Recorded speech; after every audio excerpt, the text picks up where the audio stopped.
Hi friends, ನಾನು ನಿಮ್ಗೆ ಇವತ್ತು ಬಟರ್ ಫಿಶ್ ಗೀ ರೋಸ್ಟ್ ಯಾವ ರೀತಿ ಮಾಡೋದು ಅಂತೇಳಿ ತೋರಿಸಿಕೊಡ್ತಾ ಇದ್ದೇನೆ. ಯಾವೆಲ್ಲ ಮಸಾಲೆಗೆ ಯಾವೆಲ್ಲ ಇಂಗ್ರೀಡಿಯೆಂಟ್ಸ್ ಹಾಕು ಅಂತ ಹೇಳ್ತೇನೆ. ಬನ್ನಿ ತಯಾರು ಮಾಡೋಣ.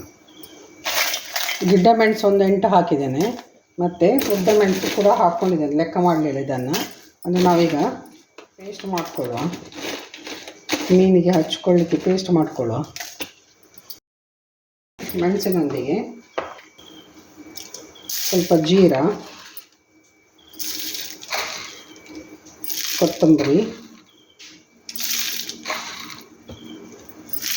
ಸಣ್ಣ ಸ್ಪೂನ್ ನೋಡಿ 3.5 ಸ್ಪೂನ್ ಹಾಕ್ಕೊಂಡು, ಹುಳಿ ನೀರು ಇದೆ, ಹುಳಿಯನ್ನು ನೀರೆಲ್ಲ ಹಾಕ್ಕೊಂಡಿದ್ದೇನೆ, ಸ್ಮ್ಯಾಶ್ ಮಾಡ್ತಾ ಇದ್ದೇನೆ ನೋಡಿ. ಈ ಜ್ಯೂಸನ್ನು ಹಾಕ್ಕೊಳ್ಳಿ ಗ್ರೈಂಡ್ ಆಗಲಿಕ್ಕೆ. ಮತ್ತು ಎಷ್ಟು ಬೇಕು ನೀರು ನೋಡಿಕೊಂಡು ಹಾಕ್ಕೊಳ್ಳಿ. ಗ್ರೈಂಡ್ ಮಾಡುವ. ಒಮ್ಮೆ ಗ್ರೈಂಡ್ ಮಾಡಿಕೊಂಡೆ ನೋಡಿ. ಶುಂಠಿ ತೊಗೊಂಡಿದ್ದೇನೆ ಮತ್ತು ಬೆಳ್ಳುಳ್ಳಿ ಇದೆ, ಹಾಕ್ಕೊಳ್ಳುವ. ಆಮೇಲೆ 1-2 ಸ್ಪೂನಷ್ಟು ನಾನು ಅರಿಶಿನ ಹಾಕ್ತಾಯಿದ್ದೇನೆ. ಸ್ಪೂನ್ ನೋಡಿ ಎಷ್ಟು ದೊಡ್ಡದಿದೆ. 1 ಟೀ ಸ್ಪೂನಷ್ಟು ಹಾಕ್ಕೊಂಡೆ. ಇದನ್ನು ಪುನಃ ಗ್ರೈಂಡ್ ಮಾಡ್ಕೊಳ್ಳೋ. ಅಂದಾಜಲ್ಲಿ ರುಚಿಗೆ ತಕ್ಕಷ್ಟು ಉಪ್ಪು. ಈ ಮಸಾಲೆಗೆ ಉಪ್ಪನ್ನು ಹಾಕ್ತಾಯಿದ್ದೇನೆ. 2 ಬಟರ್ ಫಿಶ್ ತೊಗೊಂಡಿದ್ದೇನೆ ನೋಡಿ, ಮಸಾಲೆ ಅದಕ್ಕೆ ತಯಾರು ಮಾಡಿದ್ದು. ಸ್ವಲ್ಪ ಉಪ್ಪು ಹಾಕ್ಕೊಳ್ಳುವ. ಆಲ್ರೆಡಿ ನಾವು ಮಸಾಲೆಗೆ ಹಾಕಿದ್ದೇವಲ್ಲ, ಚೆನ್ನಾಗಿದೆ ಮಸಾಲೆ, ಉಪ್ಪೆಲ್ಲ ಸರಿಯಾಗಿದೆ. ಸ್ವಲ್ಪ ಫಿಶ್ಶಿಗೆ ಹಾಕ್ತಾಯಿದ್ದೇನೆ. ಈಗ ಮ್ಯಾರಿನೇಟ್ ಮಾಡಿಡುವ ಒಂದು 10 ನಿಮಿಷ.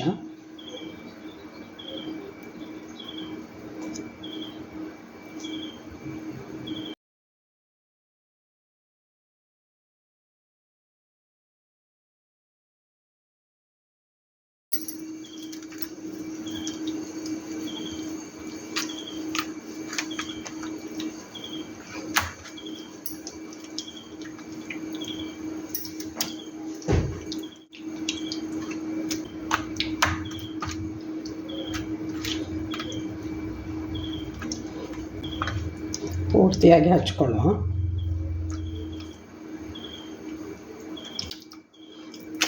ಅಷ್ಟರಲ್ಲಿ ನಾವು 2 ಈರುಳ್ಳಿ ತೊಗೊಂಡಿದ್ದೇನೆ ನೋಡಿ, ಇದನ್ನು ಸಣ್ಣದಾಗಿ ಕಟ್ ಮಾಡಿಕೊಳ್ಳುವ. ತವ ಇಟ್ಟಿದ್ದೇನೆ ನೋಡಿ, ಎಣ್ಣೆ ಹಾಕ್ಕೊಳ್ಳುವ.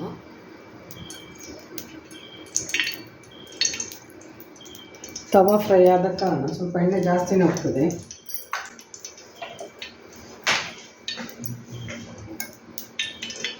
ಗೀ ಹಾಕ್ತಾ ಇದ್ದೇನೆ.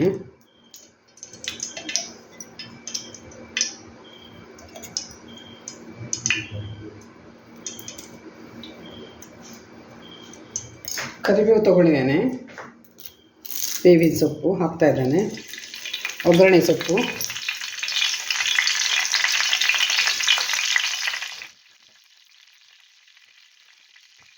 ಕಟ್ ಮಾಡಿಕೊಂಡ ಈರುಳ್ಳಿಯನ್ನು ಹಾಕ್ಕೊಳ್ಳುವ.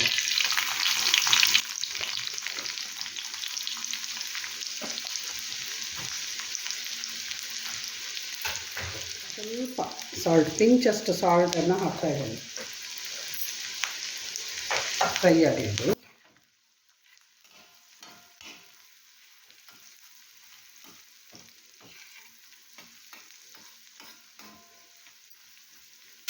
ಹಸಿ ವಾಸನೆ ಹೋಗಲಿ ಅಷ್ಟು ನಾವು ಫ್ರೈ ಮಾಡುವ.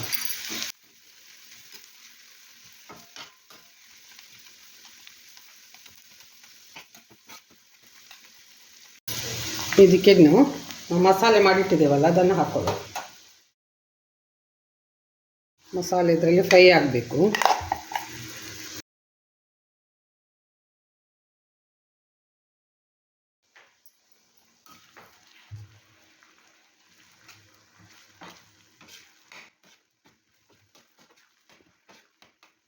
ಗ್ಯಾಸ್ ಫುಲ್ ಫ್ಲೇಮಲ್ಲಿ ಇಟ್ಟಿದ್ದೇನೆ.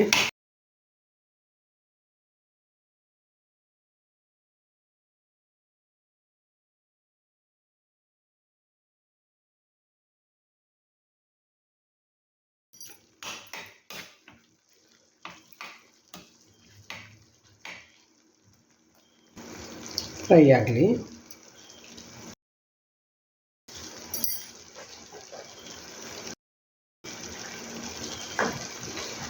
ಸ್ವಲ್ಪ ಪಿಂಚಿನಷ್ಟು ನಾನು ಟೇಬಲ್ ಸಾಲ್ಟ್ ಹಾಕ್ತಾ ಇದ್ದೇನೆ.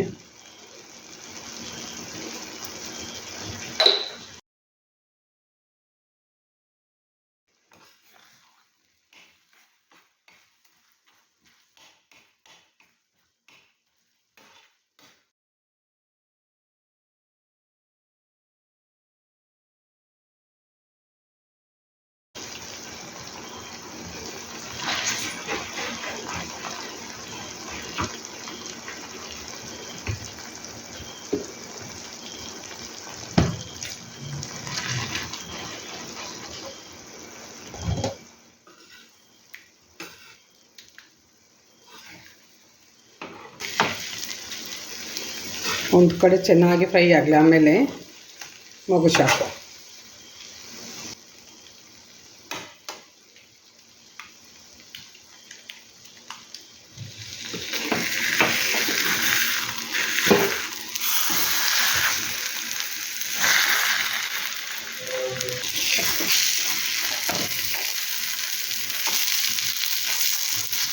ಸರ್ವ್ ಮಾಡುವ.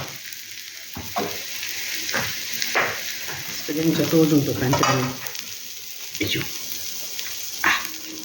ರೆಡಿ ಆಯಿತು ನೋಡಿ, ಬಟರ್ ಫಿಶ್ ಗೀ ರೋಸ್ಟ್. ಯಾವ ರೀತಿ ಮಾಡಿದ್ದು ಅಂತ ನೋಡಿದ್ರಲ್ಲ, ಮಾರ್ಕೆಟಲ್ಲಿ ಸಿಕ್ಕಿದ್ರೆ ನೀವು ಟ್ರೈ ಮಾಡಿ. ತುಂಬ ಚೆನ್ನಾಗಿದೆ ಅಂತ ಹೇಳ್ತಾರೆ. ನಾನು ಫಸ್ಟ್ ಟೈಮ್ ತಿಂತಾ ಇದ್ದೇನೆ, ನೋಡುವ.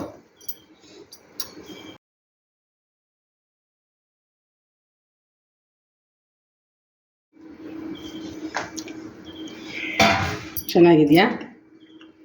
ಸೂಪರಾ? ಫಿಶ್ ಸೂಪರ್ ಅಂತೆ.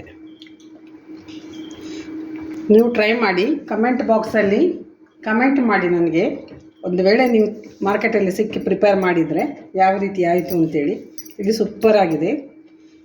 ನಾವೇ ತಯಾರಿಸಿದ ಮಸಾಲೆ ಅಲ್ವ, ಮನೆಯಲ್ಲೇ ತಯಾರಿಸಿದ್ದು, ಹೊರಗಿಂದ ಏನು ತಂದು ಹಾಕಲಿಲ್ಲ. ಜೀರಾ, ಕೊತ್ತಂಬರಿ ಮತ್ತು ಅರಿಶಿನ, ಉಪ್ಪು, ಹುಳಿ